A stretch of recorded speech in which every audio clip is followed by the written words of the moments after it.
ਸੋ ਅੱਜ ਤੁਹਾਨੂੰ ਅਜਿਹੇ ਕਾਮੇਡੀ ਨਾਲ ਮਿਲਵਾਉਣ ਜਾ ਰਹੇ ਹਾਂ ਜਿਨ੍ਹਾਂ ਨੇ ਕਾਮੇਡੀ ਦੇ ਫੀਲਡ ਵਿੱਚ ਅੱਛਾ ਖਾਸਾ ਨਾਮ ਕਮਾਇਆ ਹੈ ਤੇ ਕਾਫੀ ਸਟਰਗਲ ਵੀ ਦੇਖੀ ਹੈ। ਮੇਰੇ ਨਾਲ ਇਹ ਕਾਮੇਡੀਅਨ ਖਿਆਲੀ ਸਾਰਨ, ਇਹਨਾਂ ਨਾਲ ਲਾਕਡਾਊਨ ਬਾਰੇ ਵੀ ਗੱਲਬਾਤ ਕਰਾਂਗੇ ਤੇ ਇਹਨਾਂ ਦੇ ਸਫ਼ਰ ਬਾਰੇ ਵੀ ਗੱਲਬਾਤ ਕਰਾਂਗੇ। ਖਿਆਲੀ, ਤੁਹਾਡਾ ਬਹੁਤ ਬਹੁਤ ਸਵਾਗਤ ਹੈ ਟੀਵੀ NRI ਦੇ। ਥੈਂਕ ਯੂ ਜੀ। ਲਾਕਡਾਊਨ ਬਾਰੇ ਗੱਲ ਕਰਾਂਗੇ। ਲਾਕਡਾਊਨ ਕਿੱਦਾਂ ਚੱਲ ਰਿਹਾ, ਕੀ ਕੁਝ ਕਿੱਦਾਂ ਜਾ ਰਿਹਾ ਲਾਕਡਾਊਨ ਵਿੱਚ? ਲੋਕਡਾਊਨ ਵਧੀਆ ਚੱਲ ਰਿਹਾ ਜੀ। ਟਨਾਟਨ ਲੋਕਡਾਊਨ ਦੀ ਪਾਲਣਾ ਸਾਰਿਆਂ ਨੂੰ ਕਰਨੀ ਚਾਹੀਦੀ ਹੈ, ਕਿਉਂਕਿ ਇਸ ਕਰੋਨਾ ਦੀ ਬਿਮਾਰੀ ਦਾ ਇਹੀ ਇਲਾਜ ਹੈ ਕਿ ਘਰਾਂ ਦੇ ਵਿੱਚ ਰਹੋ, ਸੇਫ ਰਹੋ, ਸੁਰੱਖਿਅਤ ਰਹੋ। ਤੇ ਲੋਕਡਾਊਨ ਦੀ ਪਾਲਣਾ ਕਰਾਉਣ ਵਾਲੀ ਪਬਲਿਕ ਨੂੰ ਵੀ ਵਧਾਈਆਂ, ਤੇ ਜਿਹੜੇ ਕਰਵਾਉਣ ਵਾਲੇ ਨੇ ਪੁਲਿਸ ਪ੍ਰਸ਼ਾਸਨ, ਡਾਕਟਰ, ਵਿਗਿਆਨਿਕ, ਪ੍ਰਧਾਨ ਮੰਤਰੀ, ਮੁੱਖ ਮੰਤਰੀ, ਉਹਨਾਂ ਨੂੰ ਵੀ ਸਾਰਿਆਂ ਨੂੰ ਵਧਾਈ ਜਿਨ੍ਹਾਂ ਨੇ ਇੰਨਾ ਵੱਡਾ ਰਿਸਕ, ਵੱਡੀ ਟੈਨਸ਼ਨ ਲੈ ਕੇ ਤੇ ਇਹ ਲੋਕਡਾਊਨ ਦੀ ਪਾਲਣਾ ਸਾਰੇ ਮਿਲ ਜੁਲ ਕੇ ਕਰ ਰਹੇ ਆ। ਮੇਰਾ ਲੋਕਡਾਊਨ ਚੱਲ ਰਿਹਾ, ਮੈਂ ਇਸ ਵਕਤ ਹੈਗਾ ਡਿਸਟ੍ਰਿਕਟ ਹਨੂਮਾਨਗੜ੍ਹ, ਰਾਜਸਥਾਨ। ਮੇਰਾ ਪਿੰਡ ਹੈਗਾ, ਇੱਥੇ ਮੈਂ ਪੈਦਾ ਹੋਇਆ। ਤੇ ਇਹ ਸਕੂਲ ਹੈਗਾ, ਬੋਰਡਿੰਗ ਸਕੂਲ ਹੈ, ਸੈਨਿਕ ਸਕੂਲ। ਤੁਸੀਂ ਦੇਖ ਰਹੇ ਹੋ ਇਹ ਹੋਸਟਲ ਹੈ ਸਾਰੀ। ਇਹ ਵਾਈਟ ਜਿੱਧਰੋਂ ਮੈਂ ਆਇਆ ਇਹ ਸਵਿਮਿੰਗ ਪੂਲ ਹੈ, ਇਧਰ ਸਟੇਡੀਅਮ ਹੈ ਪੂਰਾ। ਤੇ ਮੇਰਾ ਲੋਕਡਾਊਨ ਇੱਥੇ ਚੱਲ ਰਿਹਾ, ਇਹ 16 ਏਕੜ ਦੇ ਵਿੱਚ ਪੂਰਾ ਬੋਰਡਿੰਗ ਸਕੂਲ ਹੈ, ਸੈਨਿਕ ਸਕੂਲ। ਇੱਥੇ ਮੇਰਾ ਲੋਕਡਾਊਨ ਚੱਲ ਰਿਹਾ। ਤੁਸੀਂ ਐਕਟੀਵਿਟੀਜ਼ ਕਿਹੜੀ ਕਰੋ ਲਾਕਡਾਊਨ ਦੀ ਜੇ ਗੱਲ ਕਰੀਏ ਤਾਂ? लॉकडाउन ਦੇ ਵਿੱਚ ਦੀ ਇੱਕ ਤਾਂ ਮੇਰਾ पेज है ख्याली कॉमेडियन, उस पे मेरे प्रोग्राम चल रहे हैं, ख्याली का किस्से, ख्याली की कहानियां।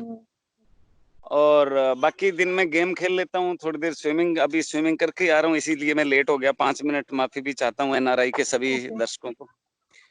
और बाकी लोगों को जागरूक कर रहे हैं, अभी घरों में रहो, तो ऐसे चल रहा है। ਅੱਛਾ, ਤੁਹਾਡੀ ਲਾਈਫ ਕਾਫੀ ਸਟਰਗਲਿੰਗ ਭਰੀ ਰਹੀ ਹੈ, ਜਿੱਦਾਂ ਤੁਹਾਨੂੰ ਕਾਫੀ ਡਿਫਿਕਲਟੀਜ਼ ਦਾ ਸਾਹਮਣਾ ਕਰਨਾ ਪਿਆ। ਤੁਸੀਂ ਜੌਬ ਵੀ ਕੀਤੀ ਹੈ ਗੰਗਾ ਨਗਰ ਸ਼ੂਗਰ ਮਿਲ ਵਿੱਚ ਐਜ਼ ਅ ਵਾਚਮੈਨ, ਤੇ ਉਸ ਤੋਂ ਬਾਅਦ ਤੁਹਾਡੇ ਹੈਂਡਸ ਉੱਪਰ ਸਾਰੀ, ਹੱਥਾਂ ਉੱਪਰ ਸਾਰੀ ਦਿੱਕਤ ਆ ਗਈ ਸੀ ਤੇ ਫਿਰ ਤੁਹਾਡਾ ਟ੍ਰੀਟਮੈਂਟ ਕਰਾਇਆ ਗਿਆ ਸੀ। ਉਹ ਚੀਜ਼ ਨੇ ਕਿੰਨਾ ਕੀ ਸਿੱਖਣ ਨੂੰ ਮਿਲਿਆ ਉਸ ਚੀਜ਼ ਤੋਂ ਜ਼ਿੰਦਗੀ ਵਿੱਚ? ਕਿ ਡਿਫਿਕਲਟੀਜ਼ ਹਰ ਇੱਕ ਇਨਸਾਨ ਦੀ ਜ਼ਿੰਦਗੀ ਵਿੱਚ ਆਉਂਦੀਆਂ, ਹਰ ਇੱਕ ਨੂੰ ਸਾਹਮਣਾ ਕਰਨਾ ਪੈਂਦਾ ਹੈ ਡਿਫਿਕਲਟੀਜ਼ ਦਾ। जिंदगी में रुको मत। वो जो पीछे आप देख रहे हैं ना व्हाइट स्विमिंग पूल है वो मेरी जो पहली नौकरी थी। 17 साल की उम्र थी, 10वीं के बाद। तो मैं पहली नौकरी स्विमिंग पूल पे चौकीदार रहा था, श्री गंगानगर में। तो स्विमिंग पूल से चौकीदार की नौकरी से लेके स्विमिंग पूल के मालिक बनने तक का सफर है कि मैं रुका नहीं। जब मैं गंगानगर कपड़ा मिल में, आपने बताया, मैं नौकरी करता था, तो कई दिन मैं रेलवे स्टेशन पे सोया। तो वहां अखबार बिछा के सोता था। तो अखबार बिछा के सोने से लेके अखबार में छपने तक के सफर में मैं कभी रुका नहीं। और बहुत सारी ऐसी चीजें हैं जिसके लिए हम अक्सर तरसते हैं या भगवान से दुआ करते हैं, रब से, कि हाँ जी ਇਹ ਵੀ ਸਾਨੂੰ ਮਿਲੇ, ਇਹ ਵੀ ਸਾਨੂੰ ਮਿਲੇ। ਪਰ ਉਹ ਮਿਲੇਗੀ ਜਦੋਂ ਹੀ, ਜਦੋਂ ਆਪਾਂ ਰੁਕਾਂਗੇ ਨਹੀਂ, ਲਗਾਤਾਰ ਚੱਲਦੇ ਰਵਾਂਗੇ, ਲਾਗੂ ਰਵਾਂਗੇ। तो हर स्ट्रगल ਦਾ ਮੈਂ ਨਾ ਇੰਜੋਏ ਕੀਤਾ, ਹਰ ਸਟਰਗਲ ਦਾ ਮੈਂ ਇੰਜੋਏ ਕੀਤਾ। ਤੇ ਮੈਂ ਇਹ ਨਹੀਂ ਕਿਹਾ ਵੀ ਮੈਨੂੰ ਮਤਲਬ ਇਹ ਕੰਮ ਦਿਵਾ ਦੇ, ਮੈਂ ਇਹ ਕਿਹਾ ਜੀ ਇਹ ਸਮਾਨ ਹੀ ਦਿਵਾ ਸਾਰਾ। ਇਹ ਪਿੱਛੇ ਤੁਸੀਂ ਦੇਖ ਰਹੇ ਹੋ, ਇਹ ਓਪਨ 에ਅਰ ਥੀਏਟਰ ਹੈ। ਤੇ ਕਲਾਕਾਰਾਂ ਨੂੰ ਨਾ ਡਾਂਸ, ਮਿਊਜ਼ਿਕ, ਐਕਟਿੰਗ ਸਾਰੀ ਦੁਨੀਆ ਸਿੱਖ ਲੈਂਦੀ ਹੈ, ਸਿੱਖਦੇ ਵੀ ਹੈ। ਅੱਜ ਕੱਲ ਤਾਂ ਪੇਰੈਂਟਸ ਵੀ ਬੜੇ ਬੱਚਿਆਂ ਨੂੰ ਲੈ ਕੇ ਜਾਂਦੇ ਆ ਕਿ ਜੀ ਇਹ ਰਿਐਲਿਟੀ ਸ਼ੋਅ ਹੈ, ਡਾਂਸ ਕੰਪੀਟੀਸ਼ਨ ਹੈ, ਇੱਥੇ ਚੱਲੋ, ਇੱਥੇ ਚੱਲੋ। ਤੇ ਕਲਾਕਾਰ ਬਣਨ ਦੇ ਬਾਅਦ ਸਭ ਤੋਂ ਵੱਡੀ ਪ੍ਰੋਬਲਮ ਹੈ ਕਿ ਥੀਏਟਰ ਨਹੀਂ ਮਿਲਦਾ, ਸਟੇਜ ਨਹੀਂ ਮਿਲਦਾ। ਤੇ ਇਹ ਪ੍ਰਮਾਤਮਾ ਨੇ ਹੁਣ ਆਪ ਦਾ ਹੀ ਸਟੇਜ ਦੇਤਾ, ਤੇ ਇੱਥੇ ਹੋਰ ਵੀ ਲੋਕੀ ਥੀਏਟਰ ਕਰਦੇ ਆ, ਮੇਰੇ ਸਕੂਲ ਦੇ ਬੱਚੇ ਵੀ ਥੀਏਟਰ ਕਰਦੇ ਆ। ਤੇ ਜਿਹੜੀ ਚੀਜ਼ਾਂ ਦੀ ਮੈਨੂੰ ਕਮੀ ਰਹੀ ਸੀ ਨਾ, ਮਤਲਬ ਉਸ ਟਾਈਮ, ਉਹ ਪ੍ਰਮਾਤਮਾ ਮੈਨੂੰ ਦਿੰਦਾ ਹੀ ਗਿਆ। ਇਹ ਕਹਿੰਦੇ ਇਹ ਤੇਰੀ ਪਰਮਾਨੈਂਟ ਹੀ ਹੋਗੀ। ਤੇ ਪੜ੍ਹਾਈ ਵਿੱਚ ਮੈਂ ਜ਼ਿਆਦਾ ਨਹੀਂ ਪੜ੍ਹ ਸਕਿਆ। ਮੈਂ ਮਤਲਬ ਪੜ੍ਹਾਈ 'ਚ ਮੈਨੂੰ ਇੰਨਾ ਪਿਆਰ ਸੀ ਕਿ ਮੈਂ 3-4 ਸਾਲ ਤਾਂ 10ਵੀਂ 'ਚ ਹੀ ਰਿਹਾ। ਪਿਆਰ ਇੰਨਾ ਹੋ ਗਿਆ ਸੀਗਾ। ਤੇ ਜ਼ਿਆਦਾ ਹੀ ਤੁਹਾਨੂੰ 10ਵੀਂ ਕਲਾਸ ਨਾਲ ਜ਼ਿਆਦਾ ਹੀ ਅਟੈਚਮੈਂਟ ਹੋ ਗਈ ਸੀ? ਹਾਂਜੀ, ਮੈਂ ਕਿਹਾ ਤੁਹਾਨੂੰ 10ਵੀਂ ਕਲਾਸ 'ਚ ਜ਼ਿਆਦਾ ਹੀ ਅਟੈਚਮੈਂਟ ਹੋ ਗਈ ਸੀ ਮੇਰੇ ਖਿਆਲ 'ਚ, ਤੁਸੀਂ ਬਾਰ-ਬਾਰ ਫਿਰ ਪੂਰੀ ਕਰਕੇ ਹੀ ਨਿਕਲੀਏ ਨਾ। ਇਹ ਪਹਿਲੇ 10ਵੀਂ ਦਾ ਇਕੱਲੀ ਦਾ ਹੀ BA ਕਰੀਏ। ਹਾਂ। ਅੱਛਾ, ਤੁਸੀਂ ਕਾਮੇਡੀ ਦਾ ਸਫ਼ਰ ਤੁਹਾਡਾ ਕਿੱਦਾਂ ਸਟਾਰਟ? ਤੁਸੀਂ ਸਕੂਲ ਤੋਂ ਹੀ ਤੁਹਾਨੂੰ ਸ਼ੌਕ ਸੀਗਾ, ਤੁਸੀਂ ਅਲੱਗ-ਅਲੱਗ ਐਕਟੀਵਿਟੀਜ਼ ਕਰਦੇ ਸੀਗੇ, ਤੁਸੀਂ ਇੱਕ ਨੂੰ ਆਪਣਾ ਸ਼ੌਕ, ਆਪਣਾ ਮਿਸਟਰ ਬੱਤਰਾ ਨੂੰ ਆਪਣਾ ਟੈਲੈਂਟ ਵੀ ਦਿਖਾਇਆ ਸੀ ਜਿਹੜਾ ਤੁਹਾਨੂੰ ਚੰਡੀਗੜ੍ਹ ਲੈ ਕੇ ਆ ਗਈ ਸੀ, ਉਹਨਾਂ ਨਾਲ ਕੰਮ ਕਰਨ ਦਾ एक्सपीरियंस कितना रहा थोड़ा? ये मैं पहले एक छोटी सी बात और बता दूं आपको। ये मेरे पीछे आप देख रहे हैं TK-55 टैंक है।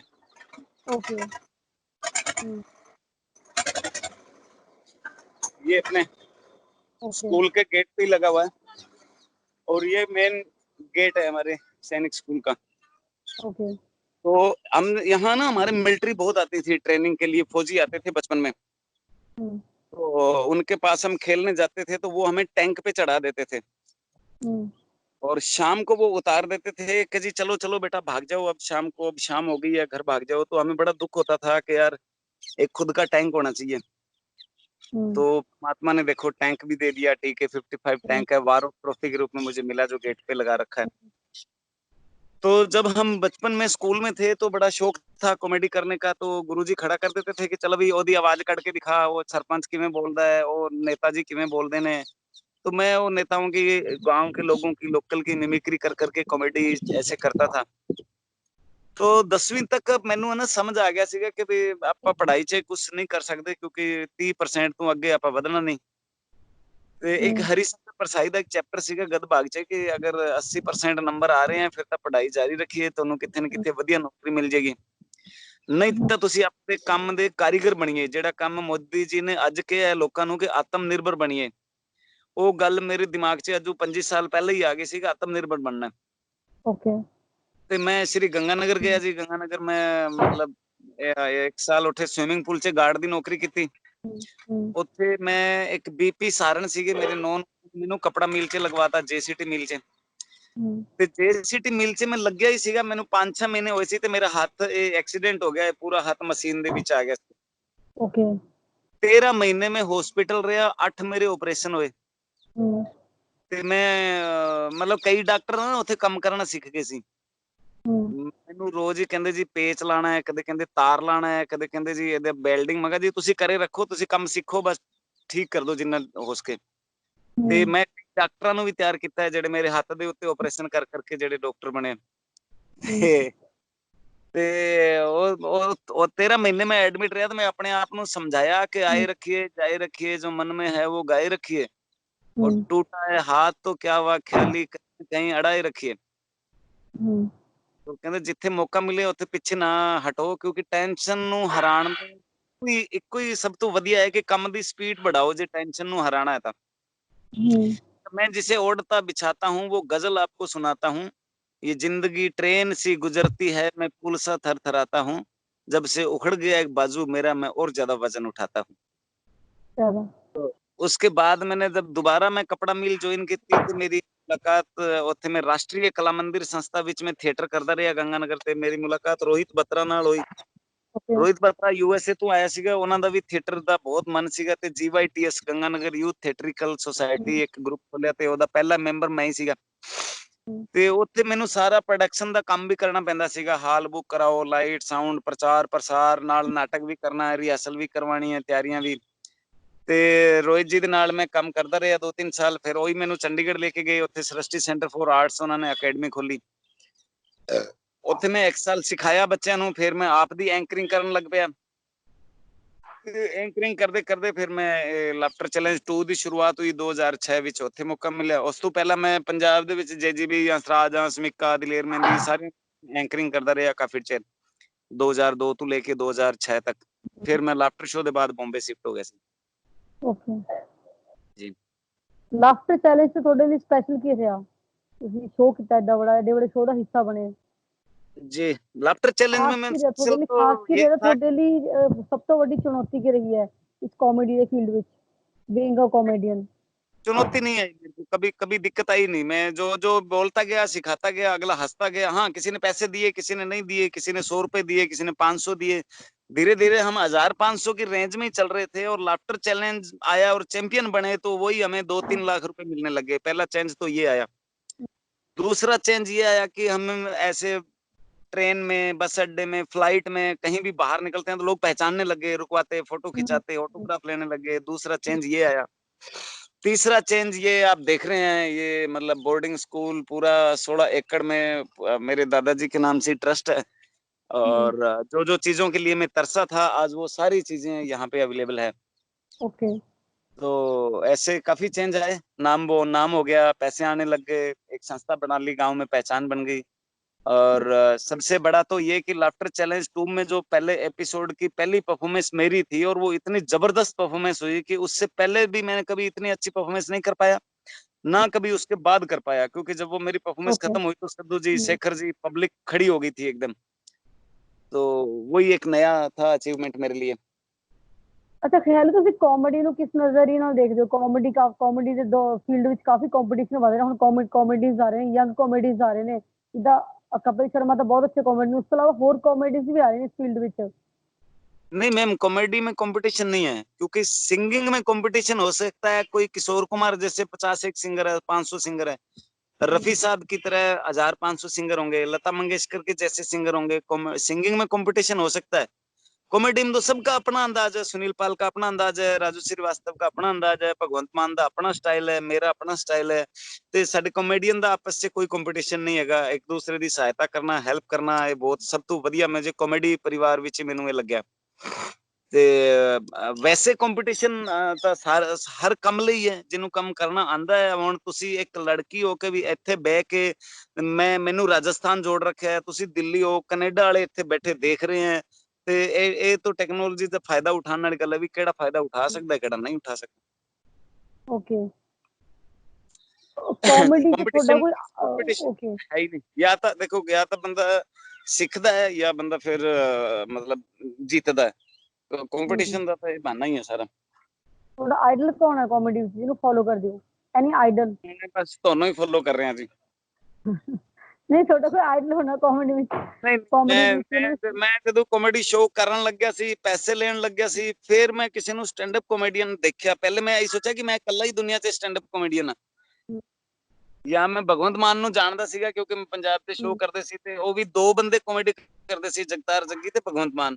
ਤੇ ਪਹਿਲੀ ਵਾਰੀ ਮੈਨੂੰ ਇਹ ਇੰਜ ਲੱਗਿਆ ਜਿਵੇਂ ਮੈਂ ਇਕੱਲਾ ਹੀ ਕਾਮੇਡੀਅਨ ਆ ਜਿਹੜਾ ਸਟੈਂਡ ਅਪ ਕਾਮੇਡੀ ਕਰ ਰਿਹਾ। ਫਿਰ ਮੈਨੂੰ ਬਾਅਦ 'ਚ ਪਤਾ ਲੱਗਿਆ ਵੀ ਯਾਰ ਬਹੁਤ ਮੇਰੇ ਵਰਗੇ ਦਾ ਬਹੁਤ ਕਾਮੇਡੀਅਨ ਹੈ। ਜਦੋਂ ਲਾਫਟਰ ਚੈਲੰਜ ਫਸਟ ਆਇਆ, 2 ਆਇਆ, ਤੇ ਮੈਂ ਐਸੇ ਕੋਈ ਸਪੈਸ਼ਲ ਨਹੀਂ ਕਿ ਮੈਂ ਕਿਸੇ ਨੂੰ ਦੇਖ ਕੇ ਮੁਤਾਸਰ ਹੋਇਆ ਜਾਂ ਬਣਿਆ, ਇਸ ਤਰ੍ਹਾਂ ਨਹੀਂ। ਕਾਮੇਡੀ ਵਿੱਚ ਤੁਹਾਡਾ ਜੋਨਰ ਕੀ ਹੈ? ਹਾਂਜੀ, ਜੋਨਰ ਕੀ ਹੈ ਤੁਹਾਡਾ ਕਾਮੇਡੀ ਵਿੱਚ? ਕਿੱਦਾਂ ਦੀ ਜੌਨ ਕਾਮੇਡੀ ਕਰਨਾ? ਜੋਨਰ ਕਿੱਦਾਂ ਦੀ ਮੈਂ ਕਾਮੇਡੀ ਕਰਨੀ ਜ਼ਿਆਦਾ ਪਸੰਦ ਕਰਦੇ ਹੋ? ਆਮ ਬੰਦੇ ਦੀ ਜਿਹੜੀ ਦਿਨਚਰਿਆ ਹੁੰਦੀ ਨਾ, ਸਵੇਰੇ ਤੋਂ ਲੈ ਕੇ ਸ਼ਾਮ ਤੱਕ ਜਿਹੜਾ ਆਮ ਬੰਦਾ ਕੋਈ ਕੰਮਕਾਜ ਕਰਦਾ ਹੈ, ਬਸ ਉਹੀ ਉਹਨਾਂ ਦੀਆਂ ਗੱਲਾਂ, ਉਹਨਾਂ ਦੀਆਂ ਬਾਤਾਂ, ਤਾਂ ਕਿ ਇਹ ਲੱਗੇ ਕਿ ਮੈਂ ਹੁਣ ਮਤਲਬ ਮੈਂ ਕੋਈ ਵੀ ਆਈਟਮ ਸੁਣਾ ਰਿਹਾ ਤਾਂ ਤੁਹਾਨੂੰ ਇਹ ਲੱਗੇ ਕਿ ਇਹ ਮੇਰੇ ਉੱਤੇ ਆਈਟਮ ਆ ਰਹੀ ਹੈ। ਜਿਹੜੇ ਦਰਸ਼ਕ ਦੇਖ ਰਹੇ ਉਹਨਾਂ ਨੂੰ ਲੱਗੇ ਕਿ ਇਹ ਤਾਂ ਯਾਰ ਮੇਰੇ ਵਰਗੀ ਹੈ, ਇਹ ਓਕੇ। ਤਾਂ ਮੈਂ ਕਰੈਕਟ ਹੋ ਸਕਦਾ ਇਹਦਾ।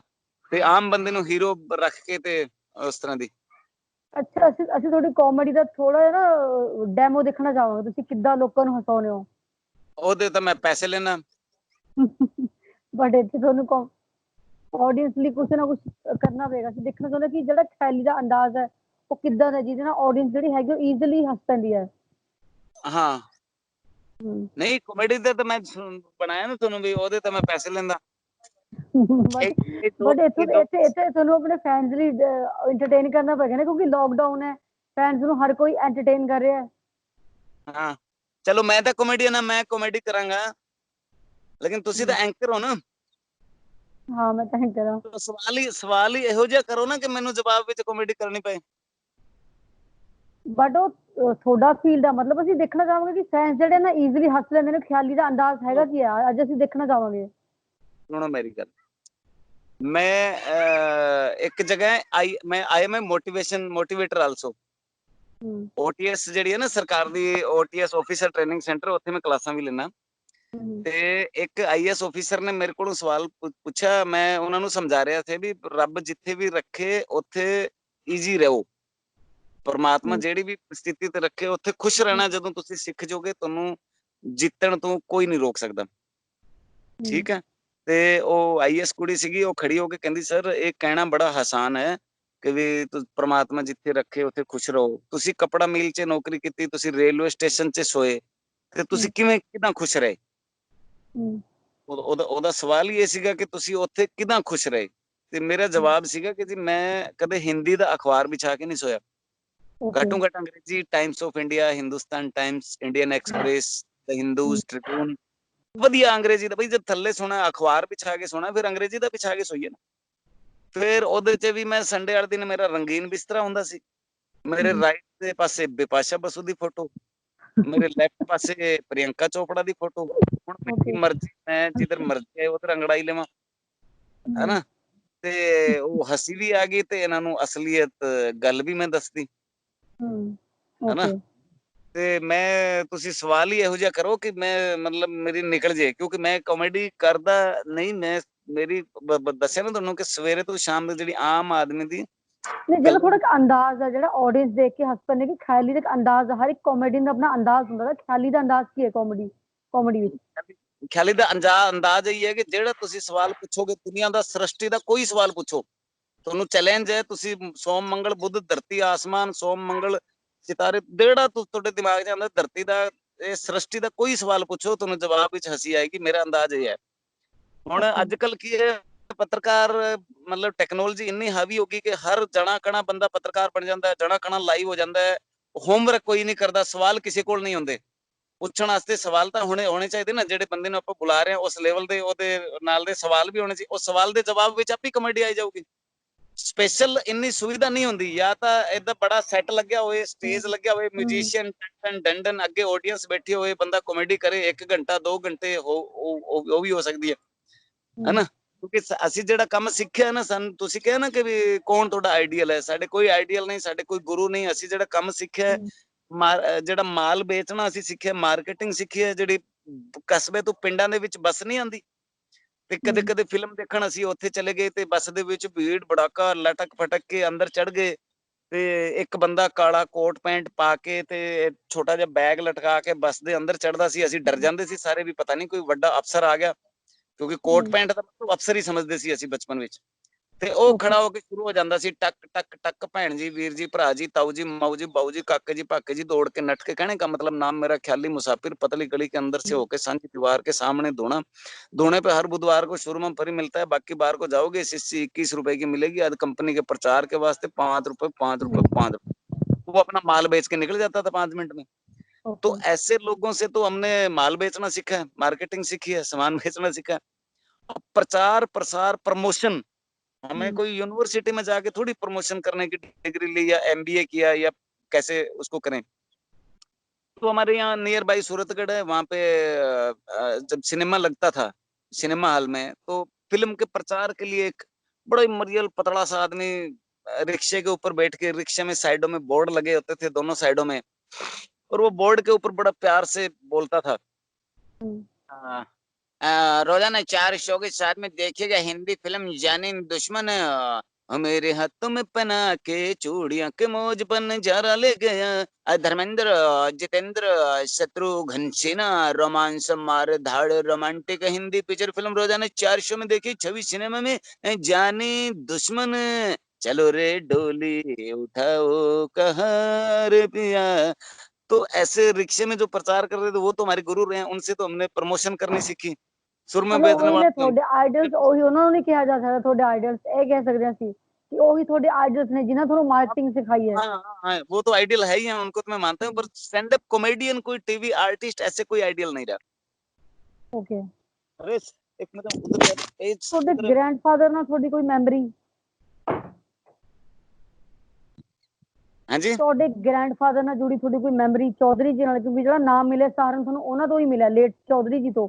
ਉਹਨਾਂ ਨਾਲ ਜੁੜੀ ਕੋਈ ਮੈਮਰੀ बचपन ਦੀ? ये गेट, ये सारा स्कूल, ये उनके नाम से ही है, उनके नाम से ही है। और मैंने उनके नाम से क्यों बनवाया, क्योंकि जब हम नाटक करते थे ना, थिएटर करते थे, तो सबसे पहले वही मना करते थे कि बंद करो ये नाटक। क्यों? बोले तेरी शादी नहीं हो रही है। मगर डैडी नाटक ਦੇ ਨਾਲ ਸ਼ਾਦੀ ਦਾ ਕੀ ਲੈਣਾ ਦੇਣਾ? ਕਹਿੰਦਾ ਜੀ ਕੁੜੀ ਵਾਲੇ ਆਂਦੇ ਪੁੱਛਦੇ ਆ, ਕਹਿੰਦਾ ਜੀ ਮੁੰਡਾ ਕੀ ਕਰਦਾ ਹੈ? ਮੁੰਡਾ ਨਾਟਕ ਕਰਦਾ ਇੱਦੀ ਸਾਡਾ, ਤੇ ਉਹ ਮੁੜ ਕੇ ਆਂਦਾ ਹੀ ਨਹੀਂ ਕਦੇ, ਤੇ ਇਹ ਤੇਰੇ ਨਾਟਕ ਨੂਟਕ ਬੰਦ ਕਰ। ਤੇ ਜੀ 3-4 ਸਾਲ ਹੋਏ, ਡੈਡੀ ਬੋਸ ਘਰੇ ਟੀਵੀ 'ਚ ਨਾ ਡਿਸਕਵਰੀ ਚੈਨਲ ਦੇਖ ਰਹੀ ਸੀ, ਤੇ ਮੈਨੂੰ ਬੁਲਾਇਆ, ਕਹਿੰਦਾ ਇੱਧਰ ਆ। ਮੈਂ ਕਿਹਾ ਹਾਂਜੀ। ਕਹਿੰਦਾ ਹੁਣ ਤਾਂ ਜਾਨਵਰ ਵੀ ਆਣ ਲੱਗੇ ਟੀਵੀ 'ਚ, ਤੂੰ ਕਦੋਂ ਆਣਾ ਹੈ? ओके। ਮੈਂ ਕਿਹਾ ਜੀ ਕਦੇ ਮੇਰਾ ਵੀ ਨੰਬਰ ਆ ਜਾਏਗਾ ਧੀਰੇ ਧੀਰੇ। ਫਿਰ ਜਦੋਂ ਲਾਫਟਰ ਸ਼ੋ ਆਇਆ ਤੇ ਪੂਰੇ ਪਰਿਵਾਰ ਨੂੰ ਬਿਠਾਇਆ, ਮੈਂ ਕਿਹਾ ਜੀ ਬੈਠੋ ਦੇਖੋ, ਅੱਜ ਆਣਾ ਮੈਂ ਲਾਈਵ ਟੀਵੀ ਦੇ ਵਿੱਚ। ਤੇ ਬੜਾ ਐਪੀਸੋਡ ਉਹ ਬੂਮ ਰਿਹਾ, ਲਾਫਟਰ ਚੈਲੰਜ 2 ਦਾ ਪਹਿਲੀ ਪਰਫਾਰਮੈਂਸ ਪਰਿਜਾਤ ਨੇ ਅਨਾਉਂਸ ਕੀਤਾ, ਕਹਿੰਦਾ ਅੱਜ ਦੇ ਇਸ ਐਪੀਸੋਡ ਦੇ ਵਿਨਰ ਖਿਆਲੀ ਜੀ ਨੇ। ਤੇ ਹੱਥ ਮਿਲਾਇਆ, ਗਲੇ ਮਿਲੀ, ਤੇ ਇਹ ਸੀਨ ਘਰ ਵਾਲੀ ਦੇਖ ਕੇ ਤੇ ਉਹ ਦੌੜ ਗਈ। ਮੈਂ ਉਹਨੂੰ ਲੱਭਦਾ ਫਿਰਾਂ ਚੰਡੀਗੜ੍ਹ, ਉਹ ਮਿਲੇ ਨਾ। ਤੇ 3 दिन हो गए मैं भगवान राम ਦੇ ਮੰਦਿਰ 'ਚ ਗਿਆ। ਮੈਂ ਕਿਹਾ हे परमात्मा हे भगवान राम श्री राम मेरी घरवाली गुम हो गई ਲੱਭ ਕੇ ਹੂੰ ਲਿਆਓ। ਉਹ ਸ਼੍ਰੀ ਰਾਮ ਕਹਿੰਦੇ ਉਹ ਪੁੱਤਰਾ ਮੇਰੀ ਆਪ ਦੀ ਹਨੂਮਾਨ ਜੀ ਲੱਭ ਕੇ ਲਿਆਏ ਸੀ। ਤੂੰ ਡਾਇਰੈਕਟ ਉਹਨਾਂ ਦੇ ਨਾਲ ਸੰਪਰਕ ਕਰ ਬਾਈਪਾਸ ਆਉਣ ਦੀ ਕੀ ਲੋੜ ਹੈ ਤੈਨੂੰ। ਇਸ ਤਰ੍ਹਾਂ ਦੇ ਇਸ ਤਰ੍ਹਾਂ ਦੀ ਓਕੇ ਮੈਮੋਰੀਆਂ ਗੱਲਾਂ ਬਹੁਤ ਜਿਹੜੇ ਕੰਮ ਦੇ ਵਿੱਚ ਉਹ ਮੈਨੂੰ ਰੋਕਦੇ ਰਹੇ ਉਹਦੇ 'ਚ ਕਾਮਯਾਬ ਹੋ ਗਿਆ ਤੇ ਫਿਰ ਉਹਨਾਂ ਨੂੰ ਵੀ ਖੁਸ਼ੀ ਮਿਲੀ। ਉਹਨਾਂ ਦੇ ਨਾਮ ਤਾਂ ਇਹ ਸਾਰਾ ਸਕੂਲ ਬਿਲਡਿੰਗ ਬਣ ਗਿਆ। ਓਕੇ ਤੇ ਤੁਹਾਨੂੰ ਜੀ ਕਾਮੇਡੀ ਤੋਂ ਇਲਾਵਾ ਹੋਰ ਕੀ ਕਰਨਾ ਪਸੰਦ ਹੈ? ਤੁਹਾਡੀ ਹੌਬੀਜ਼ ਕੀ ਨੇ ਕਾਮੇਡੀ ਤੋਂ ਇਲਾਵਾ? ਜੇ और ਤੁਹਾਨੂੰ ਕੁਝ ਹਟ मैं ਕੇ ਕਰਨ ਦਾ ਮੌਕਾ ਮਿਲਦਾ ਹੈ, ਜੇ ਤੁਹਾਨੂੰ ਕੁਝ ਹਟ हाँ, ਕੇ और ਕਰਨ ਦਾ सेवा ਮੌਕਾ ਮਿਲਦਾ ਹੈ ਕਾਮੇਡੀ ਤੋਂ ਇਲਾਵਾ, ਤੁਸੀਂ ਕੀ ਕਰਨਾ ਚਾਹੋਗੇ? मेरे को सेवा में मजा आता है। मैं ਓਕੇ यहाँ मेरा जो गवर्नमेंट स्कूल है जहाँ मैं पढ़ा था ਹੂੰ वहाँ ਉੱਥੇ ਵੀ 480 ਬੱਚਿਆਂ ਦੇ ਫਰਨੀਚਰ ਲਵਾਏ। ਮਤਲਬ ਕੋਈ ਥੱਲੇ ਬੋਰੀ ਵਿਛਾ ਕੇ ਨਹੀਂ ਬਹਿੰਦਾ ਜਿੱਥੇ ਅਸੀਂ ਬੋਰੀ ਵਿਛਾ ਕੇ ਬਹਿੰਦੇ ਸੀ। ਤੇ ਹਰ ਸਾਲ ਇੱਥੇ ਕੈਂਪ ਲੱਗਦਾ ਹੈ ਘੱਟੋ ਘੱਟ 5000 ਬੰਦਿਆਂ ਦੀ ਅੱਖ ਦਾ ਆਪਰੇਸ਼ਨ ਕਰਵਾ ਚੁੱਕੇ ਹਾਂ। ਹੂੰ ਤੇ 70-80 ਬੱਚੇ ਅਨਾਥ ਲੈ ਰੱਖੇ ਅਸੀਂ ਉਹਨਾਂ ਦਾ ਕੱਪੜਾ ਪਾਣੀ ਸਾਰਾ ਹੂੰ ਅਸੀਂ ਕਰ ਰਹੇ ਹਾਂ। ਤੇ ਹੋਰ ਵੀ ਜਿਹੜੇ ਰੂਰਲ ਏਰੀਆ ਵਿੱਚ ਹੈ ਨਾ ਰੂਰਲ ਏਰੀਆ ਵਿੱਚ ਛੋਟੀ ਮੋਟੀ ਸਮੱਸਿਆ ਹੁੰਦੀ ਹੈ ਕਿਸੇ ਪਿੰਡ ਦੇ ਵਿੱਚ ਪਾਣੀ ਨਹੀਂ ਜਾ ਰਿਹਾ ਹੈ ਕਿ ਕੋਈ ਕਨਵਰਜਨ ਆਬਾਦੀ ਦੇ ਵਿੱਚ ਨਹੀਂ ਹੈਗਾ ਤੇ ਉਹ ਮੇਨ ਤਾਂ ਬਸ ਉਹ ਸੇਵਾ ਦੀ ਹੌਬੀ ਹੈ ਮੈਨੂੰ ਕਿਉਂਕਿ ਮੇਰਾ ਇਹ ਹੱਥ ਟੁੱਟਣ ਕਰਕੇ ਮੈਂ ਜ਼ਿਆਦਾ ਖੇਲ ਵੀ ਨਹੀਂ ਸਕਦਾ। ਹੱਥ ਹੂੰ ਖਰਾਬ ਹੈ ਬਹੁਤ ਜ਼ਿਆਦਾ ਤੇ ਪੜ੍ਹਿਆ ਲਿਖਾ ਹਾਂ ਨਹੀਂ ਮੈਂ ਹੋਰ ਕੋਈ ਬਿਜ਼ਨਸ ਕਰ ਨਹੀਂ ਸਕਦਾ ਤੇ ਮੈਨੂੰ ਡਰਿੰਕ ਦਾ ਡਾਂਸ ਮਸਤੀ ਮਿਊਜ਼ਿਕ ਦਾ ਕਦੇ ਸ਼ੌਕ ਰਿਹਾ ਨਹੀਂ। ਮੈਂ ਥੋੜਾ ਅਧਿਆਤਮਿਕ ਜਿਹਾ ਬੰਦਾ ਮੈਂ ਥੋੜਾ ਤੇ ਅੱਛੇ ਲੋਕੀ ਮਿਲੇ ਮੈਨੂੰ ਅੱਛੇ ਵਿਚਾਰ ਮਿਲੇ ਅੱਛੇ ਜਿਹੜੇ ਵੀ ਮਿਲੇ ਮੈਨੂੰ ਉਸਤਾਦ ਹੀ ਉਸਤਾਦ ਮਿਲੇ ਸਭ ਨੇ ਮੈਨੂੰ ਵਧੀਆ ਚੰਗਾ ਰਸਤਾ ਦਿਖਾਇਆ ਤੇ ਬਸ ਮੇਰੇ ਹੌਬੀ ਇਹੀ ਹੈ ਮੈਂ ਲੋਕਾਂ ਦੀ ਸੇਵਾ ਮਿਲਣਾ ਇਹਦੇ 'ਚ ਹੈ ਨਾ ਬਹੁਤ ਵੀ ਮੈਂ ਤੁਹਾਨੂੰ ਪਹਿਲੇ ਇਹ ਹੱਸਣ ਵਾਲੀ ਗੱਲ ਤਾਂ ਨਹੀਂ ਹੈਗੀ ਪਰ ਹੈ ਬਹੁਤ ਅੱਛੀ ਗੱਲ। ਜਦ ਮੈਂ 8 ਸਾਲ ਦਾ ਸੀਗਾ ਮੈਂ ਬੋਲ ਨਹੀਂ ਪਾਉਂਦਾ ਸੀ ਤੇ ਓਕੇ ਸਾਡੇ ਇੱਥੇ ਨਾ ਸਾਡੀ ਕੁਲ ਦੇਵੀ ਹੈ ਬ੍ਰਹਮਾਣੀ ਮਾਤਾ ਉਹਦਾ ਮੰਦਿਰ ਹੈ ਹੂੰ ਤੇ ਮੇਰੀ ਮਾਂ ਨੇ ਉੱਥੇ ਪੈਦਲ ਭੇਜਿਆ ਜਦੋਂ ਮੈਂ 8 ਸਾਲ ਦਾ ਸੀਗਾ 70 ਕਿਲੋਮੀਟਰ 1.5 ਦਿਨ ਲੱਗਿਆ ਮੈਨੂੰ ਤੇ ਹੂੰ ਮੈਂ ਉੱਥੇ ਜੈ ਕਰਕੇ ਮੱਥਾ ਟੇਕ ਕੇ ਆ ਗਿਆ। ਉਹਦੇ ਹੂੰ ਅਗਲੇ ਸਾਲ ਮੇਰੀ ਮਾਂ ਨੇ ਚਾਂਦੀ ਦੀ ਜੀਭ ਬਣਾ ਕੇ ਦਿੱਤੀ ਜੀਭ ਚਾਂਦੀ ਦੀ ਹੂੰ ਤੇ ਮੰਦਿਰ ਤੇ ਚੜਾ ਕੇ ਆਣੀ ਹੈ ਤੇ ਹੂੰ ਮੈਂ ਕਿਹਾ ਉੱਥੇ ਮੰਦਿਰ ਤੇ ਉਹ ਚੜਾ ਕੇ ਜੀਭ ਤੇ ਆ ਗਿਆ ਮਗਰ ਵੀ ਉਸ ਮਾਤਾ ਨੇ ਭੇਜੀ ਹੈ ਇਸ ਮਾਤਾ ਲਈ ਤੇ ਸ਼ਾਇਦ ਉਹਨੂੰ ਲੱਗ ਰਿਹਾ ਕਿ ਮੈਂ ਬੋਲਣਾ ਸਿੱਖ ਜਾਊਂਗਾ ਤੇ ਹੂੰ ਉਹਦੇ ਬਾਅਦ ਮੈਂ ਜਿਹੜਾ ਬੋਲਣਾ ਸ਼ੁਰੂ ਕੀਤਾ ਮੈਂ ਮਤਲਬ ਮੇਰਾ ਚੁੱਪ ਕਰਾਉਣ ਵਾਲਾ ਬਟਨ ਹੀ ਨਹੀਂ ਮਿਲਿਆ ਕਦੇ।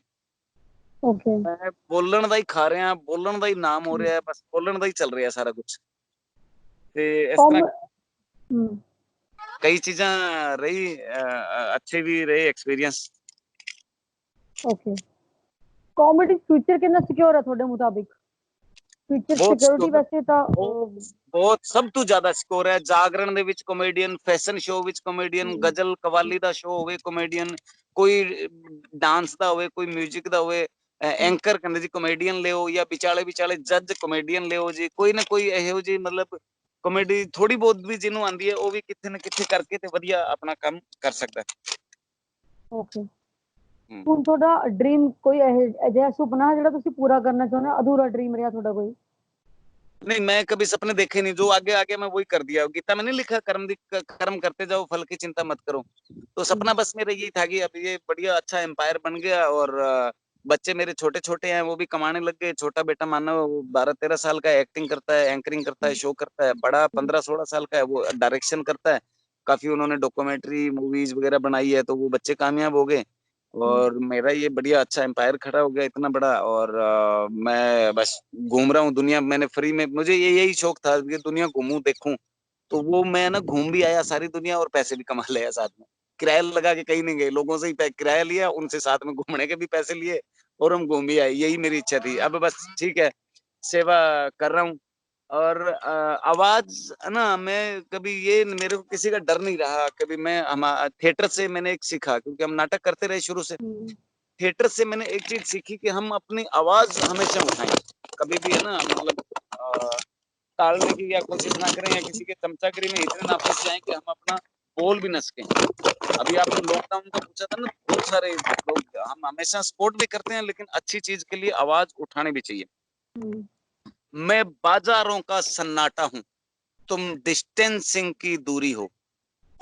मैं बाजारों का सन्नाटा हूं तुम डिस्टेंसिंग की दूरी हो। मैं थके पैर का कंपन हूं मैं थके पैर का कंपन हूं तुम रोटी की मजबूरी हो। मैं सर्द रात की ठिठुरन हूं तुम गर्मी वाली आंच प्रिय। मैं रोज सड़क पे मरता हूँ, तुम सिस्टम वाली जांच प्रिय। मैं पटरी पे बिखरी रोटी हूँ, मैं पटरी पे बिखरी रोटी हूँ, तुम उम्मीदों का भाषण हो। मैं भूख से मरता हूँ अक्सर, तुम लेट पहुंचता राशन हो, तुम लेट पहुंचता राशन हो। कभी एक साधु मर गया तो पूरे हिंदुस्तान में शोर मचा देते हैं, 16-16 यात्री मर गए ट्रेन के नीचे आके तो किसी ने खबर नहीं की।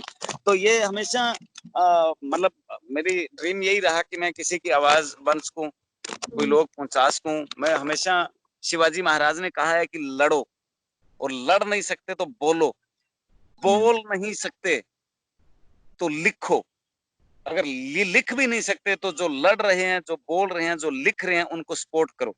उनको सपोर्ट भी नहीं कर सकते तो उनको डिस्टर्ब मत करो, क्योंकि वो आपके हिस्से की लड़ाई लड़ रहे हैं। तो हमेशा या तो आप सपोर्ट करो या फिर उनको आप डिस्टर्ब मत करो। अब ये मोटिवेशन कम लोगों के समझ आती है। मैं हरियाणा में मोटिवेशन शो कर रहा था तो मैंने कहा उठो दौड़ो, फिर गिरो, फिर उठो और तेज दौड़ो, फिर गिरो, फिर उठो, फिर बहुत तेज दौड़ो। तो एक हरियाणवी खड़ा होकर बोला रहा, सुसरी के जाना कहाँ है। ਮਤਲਬ ਉਹਨੂੰ ਸਮਝ ਹੀ ਨਾ ਆਇਆ, ਉਹਦੇ ਸਿਰ ਦੇ ਉੱਪਰ ਹੀ ਲੰਘ ਗਿਆ ਲਾਈਕ हाँ जी, ਪੱਲੇ ਨਹੀਂ, ਉਹਨੂੰ ਕਹਿੰਦੇ ਨੇ ਪੰਜਾਬੀ ਚ ਉਹਦੇ ਪੱਲੇ ਨਹੀਂ ਪਿਆ, हाँ। ਪੱਲੇ ਨਹੀਂ ਪਿਆ, ਗੱਲ ਪੱਲੇ ਨਹੀਂ ਪਈ ਕਿ ਗੱਲ ਕਿਸੇ ਮਤਲਬ ਇੱਕ ਕਹਿੰਦੇ ਨੇ ਨਾ ਗੱਲ ਫੈਕਟ ਤੇ ਹੋ ਰਹੀ ਹੈ, ਉਹ ਫੈਕਟਲੈਸ ਹੈ ਉਹਦੇ ਲਈ, ਕਿਉਂਕਿ ਉਹਨੂੰ ਸਮਝ ਨਹੀਂ ਆਇਆ ਕਿ ਗੱਲ ਐਗਜ਼ੈਕਟਲੀ ਹੈ ਕੀ। सही है। ਤੇ ਹੁਣ ਤੁਹਾਡੇ ਫਿਊਚਰ ਪਲਾਨਸ ਕੀ ਨੇ ਆਫਟਰ ਲੋਕਡਾਊਨ? आफ्टर लॉकडाउन तो मेरा एक शो आ रहा है खेल ख्याली का, वो शुरू करूंगा। और मोटिवेशन शोज मेरे बहुत होते हैं। मैं ओटीएस जो बताया ना आपको, ऑफिसर ट्रेनिंग सेंटर में, गवर्नमेंट में, यूनिवर्सिटियों में, कॉलेजों में, मैं पढ़ा लिखा तो नहीं हूँ ज्यादा, आपको बता ही दिया था, लेकिन मैं ऑफिसरों की ट्रेनिंग, एक स्ट्रेस सब्जेक्ट होता है, स्ट्रेस। Okay okay. तो उस स्ट्रेस सब्जेक्ट के शो होते हैं हमारे 5-5, 6-6 घंटे के, क्लास होती है पूरे दिन की। लेकिन वो क्लास हमारी सक्सेस इसलिए रहती है कि वो अब आपको पता ही, आईएएस, आईपीएस, आरएस जब सवाल खड़काते हैं तो वो ऐसे ऐसे सवाल निकालते हैं कि वैसे ही दिमाग झंकोड़ जाता है। तो बस उसी में मुझे मजा आता है। तो मैं ओके मतलब पढ़े लिखों को पढ़ाता हूँ, ट्रेनिंग दे रहा हूँ, तो वो मुझे बहुत मजा आता है। और उसमें नए नए रोज सवाल होते हैं और नए नए जवाब होते हैं। और अब तक मेरा ये मतलब बहुत ही अच्छा सरस्वती माँ ने मेरा रहा है कि हर सवाल का जवाब भी संतुष्टिजनक दिया है और लोग हंसे भी है। तो ओके। मैंने कभी सोचा नहीं था कि इतने बड़े ऑफिसर जो देश चला रहे हैं उनको कभी मैं क्लास लूंगा, मैं पढ़ाऊंगा। लेकिन एज ए मोटिवेटर मैं वही करना चाहता हूँ। मैं मतलब सही जगह पहुंच गया कि जागरूक करना। मैंने भगत सिंह को पढ़ा, स्वामी विवेकानंद को पढ़ा, डेल कार्नेगी को पढ़ा, स्वाजर्ट को पढ़ा। तो हर जगह यही था कि हम जागरूक कर जाए लोगों को, जिन्होंने हमें जागरूक किया, भेड़ बकरी चराने वाले परिवार से लेके और टीवी, फिल्म, स्कूल, यूनिवर्सिटी तक। जी। ਬਹੁਤ ਵਧੀਆ ਲੱਗਾ ਤੁਹਾਡੇ ਨਾਲ ਗੱਲ ਕਰਕੇ। ਤਾਂ ਇਹ ਸੀਗੇ ਮੇਰੇ ਨਾਲ ਕਾਮੇਡੀਅਨ ਖਿਆਲੀ, ਜਿਨ੍ਹਾਂ ਨੇ ਲੋਕਡਾਊਨ ਬਾਰੇ ਤਾਂ ਗੱਲਬਾਤ ਕੀਤੀ, ਨਾਲ ਹੀ ਆਪਣੀ ਜ਼ਿੰਦਗੀ ਬਾਰੇ ਸਾਨੂੰ ਕਾਫੀ ਕੁਝ ਦੱਸਿਆ ਤੇ ਆਪਣੇ ਕਾਮੇਡੀ ਦੇ ਸਫ਼ਰ ਬਾਰੇ ਖੂਬ ਸਾਰੀ ਗੱਲਾਂ ਕੀਤੀਆਂ। ਬਣੇ ਰਹੋ ਟੀवी एनआरआई ਨਾਲ। Thank you so much. NRI के सभी दर्शकों को मेरा नमस्कार। और एक कल्ली बिनू नहीं कह रही, सारी कुड़ियां एक इंडिया के ख्याली नाल मिलके बहुत चंगा लग्या। ते लॉकडाउन थैंक की यू। पालना करो। ते जेड़े भी सफाई कर्मचारी है, पुलिस प्रशासन, जिला प्रशासन, जेड़े जेड़े सपोर्ट कर रहे हैं इन्हों उन्हां दी तुसी सपोर्ट करो। सारिਆਂ ਨੂੰ जय हिंद। ते बिनू जी तुसी बहुत अच्छे एंकर, नाइस पर्सन। ਤੇ ਅੱਜ ਮੈਨੂੰ ਤੁਸੀਂ ਦੇਸ਼ ਵਿਦੇਸ਼ ਕਿੱਥੇ ਕਿੱਥੇ ਘੁਮਾ ਲਿਆ ਘਰੇ ਬੈਠੀ ਬੈਠੀ। ਤੇ ਤੁਸੀਂ ਆਣਾ ਹੈ ਸਕੂਲ ਦੇ ਵਿੱਚ, ਉਹ ਵਾਈਟ ਹਾਊਸ ਹੈ ਨਾ डेफिनेटली मेरा चक्कर लग गया था, मैं डेफिनेटली विल डू। ਹਾਂਜੀ। ओके ਤੇ जी, ਨਹੀਂ ਫਿਰ थैंक ਮੈਂ यू। ਇਹ ਤੋਪ ਲੈ ਕੇ ਆ ਰਿਹਾ ਮੈਂ, ਫਿਰ ਦੇਖ ਲਓ। ठीक है, पक्का मिलेंगे बात। ठीक है जी, ओके, थैंक ਓके यू। ਜੀ, ओके थैंक बाय।